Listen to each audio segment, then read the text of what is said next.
Assalamualaikum warahmatullahi wabarakatuh. Selamat pagi anak-anak. Semoga kalian tetap dalam keadaan sehat. Untuk memulai pelajaran hari ini, jangan lupa kalian berdoa terlebih dahulu. Anak-anak, di video pembelajaran hari ini kalian akan belajar kembali muatan bahasa Indonesia dengan materi mengenai gagasan utama. Mengidentifikasi gagasan utama dari sebuah teks. Sebuah paragraf dibentuk dari gagasan utama dan gagasan pendukung. Bagaimana cara menemukan gagasan utama? Cara menemukan gagasan utama dalam paragraf adalah menangkap kalimat utama dan informasi penting di dalamnya. Salah satu cara yang efektif untuk menemukan gagasan utama adalah kalian harus membaca dengan cermat. Kemudian kalian catat langsung informasi penting yang kalian dapatkan di setiap paragraf. Setelah itu, kalian dapat menuliskan informasi penting tersebut ke dalam bentuk peta pikiran. Sekarang silakan kalian simak teks berikut. Banjir menjadi bencana yang sering terjadi di beberapa wilayah Indonesia. Banjir terjadi hampir setiap tahun. Banjir di Indonesia disebabkan oleh beberapa faktor. Banjir dapat disebabkan oleh faktor alam dan ulah manusia. Informasi penting pada teks tersebut, yang pertama, banjir terjadi setiap tahun. Yang kedua, banjir disebabkan faktor alam dan ulah manusia.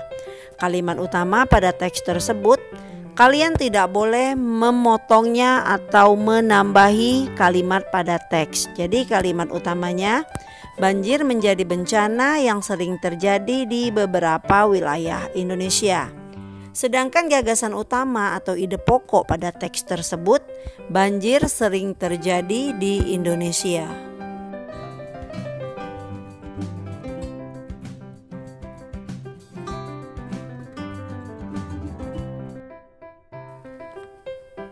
Menemukan gagasan utama pada teks dengan teknik membaca memindai. Membaca memindai atau scanning adalah teknik membaca sekilas dan cepat, tetapi teliti. Tujuannya, kalian bisa menemukan informasi tertentu yang kalian inginkan tanpa membaca bagian lain. Teknik ini dilakukan dengan menemukan kata kunci yang sedang kalian cari saja. Langkah-langkah membaca memindai. Yang pertama, tentukan kata kunci yang berkaitan dengan informasi yang ingin diketahui. Kedua, mulailah membaca teks dari atas, tetapi pusat pandangan mata tidak boleh berpindah-pindah dari kiri ke kanan. Tiga, tandailah dan bacalah kalimat yang mengandung kata kunci. Sekarang bagaimana cara menyajikan informasi dalam bentuk peta pikiran? Pertama-tama kita harus membaca, kemudian kita temukan kata-kata sulit di dalam teks tersebut. Nah, kata-kata sulit tersebut kita garis bawahi dan kita cari maknanya dari dalam kamus. Setelah itu, kita sajikan informasi tersebut dalam bentuk peta pikiran. Sekarang kita akan menyajikan informasi penting dalam bentuk infografis. Infografis adalah sebuah informasi yang dibuat dalam bentuk grafik maupun gambar. Contoh, tips sehat di musim hujan. Kata kuncinya yang pertama jaga pola makan dan yang kedua olahraga. Infografis tersebut dapat kita buat menjadi peta pikiran. Silakan lihat peta pikiran berikut. Tips sehat di musim hujan, olahraga dan jaga pola makan. Silakan kalian isi apa olahraga yang kita lakukan dan bagaimana cara kita menjaga pola makan agar tetap sehat di musim penghujan. Akhirnya sampailah kita bagaimana cara menuliskan kesimpulan dari teks. Kesimpulan adalah inti dari sebuah informasi yang ditulis dengan ringkas dan diperoleh menggunakan penalaran. Ada beberapa hal yang harus kita lakukan untuk membuat kesimpulan. Yang pertama, kita harus membaca teks secara keseluruhan. Terus kita tentukan gagasan utamanya dan buatlah kesimpulan dari gagasan utama yang telah ditemukan. Sekarang kalian simak teks berikut.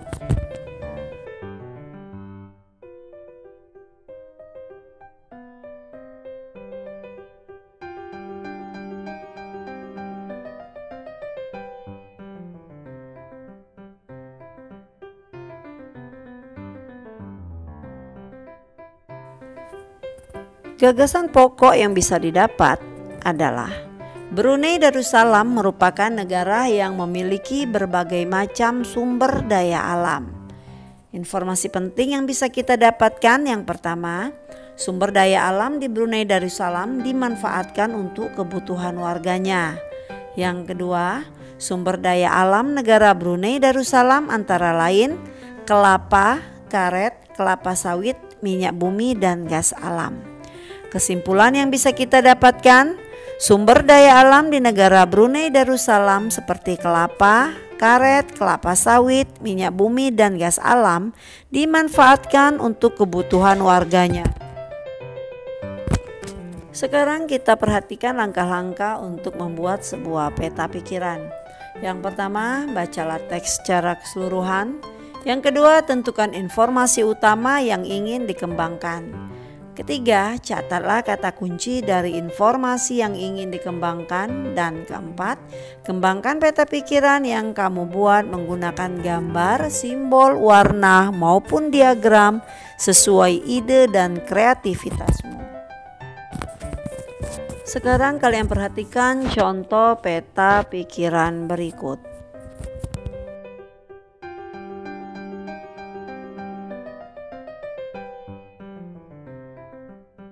Silakan kalian lihat contoh informasi yang didapatkan dari peta pikiran tersebut.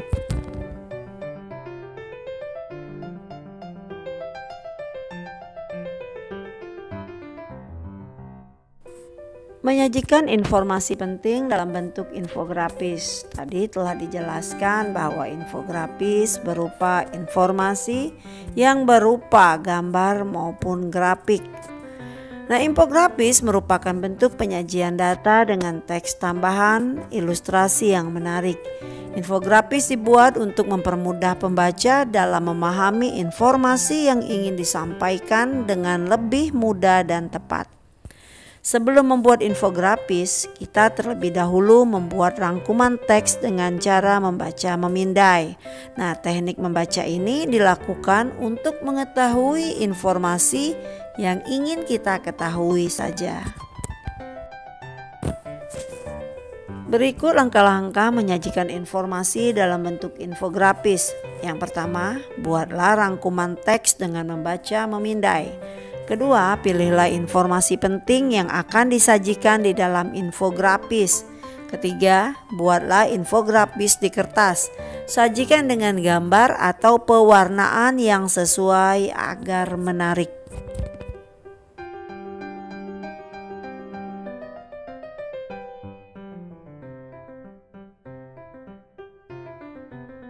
Sekarang perhatikan contoh infografis mencegah demam berdarah dengan 3M+.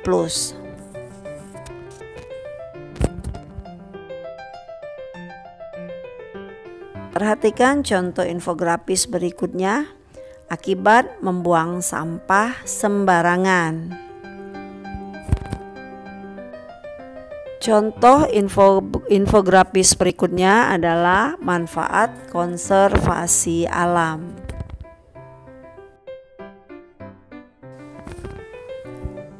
Demikianlah materi pada hari ini. Semoga kalian dapat memahami apa yang telah Ibu jelaskan pada video pembelajaran tadi. Ibu akhiri dengan ucapan wassalamualaikum warahmatullahi wabarakatuh.